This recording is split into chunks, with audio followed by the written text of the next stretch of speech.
On Valentine's Day, I love putting everyday food into heart shapes to put everyone into the loving spirit. And today I'm making some heart-shaped pizzas, little mini pizzas, just a nice individual size. And to start with, I use refrigerated pizza dough that you just buy in a tube in the refrigerated case. And I'm going to roll it out on my work surface. And so, because I don't want the dough to stick to the work surface, I'm just sprinkling a little bit of cornmeal on my board, and then I'm simply going to unroll the pizza dough. And then you can either use your fingers to pat the dough out, or a rolling pin works too, and I'm just trying to roll it so that it's all about the same thickness.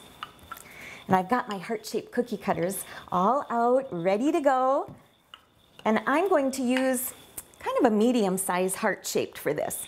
Now the trick to this is that when you put your cookie cutter on the pizza dough, you just want to kind of wiggle it and press down so that you get a nice clean cut. And because there's cornmeal on the board, the dough doesn't stick to the board.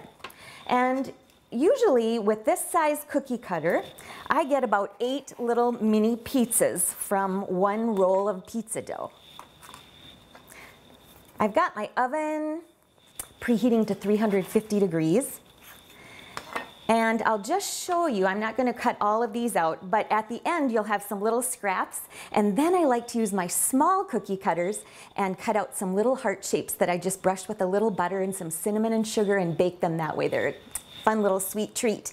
But for these, I'm going to just brush them with a little bit of olive oil before I put them into the oven. And I'm going to pre-bake them like this for about 15 minutes at 350 degrees. Now, I've already baked some so that I could show you what they look like when they come out of the oven. You just want them to be nice and golden brown, and when they come out of the oven, then if you want to have a pizza, you can use just some pizza sauce.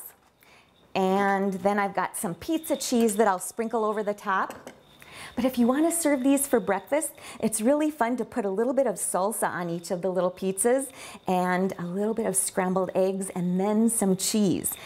So when I put them back into the oven this time, I'll just put them in long enough for the cheese to melt. Ah, look at these sweet little Valentine pizzas. I love them. They will put a smile on anyone's face for Valentine's Day. Little pizza hearts. I'm Sue Doden, sharing good food for good life 365.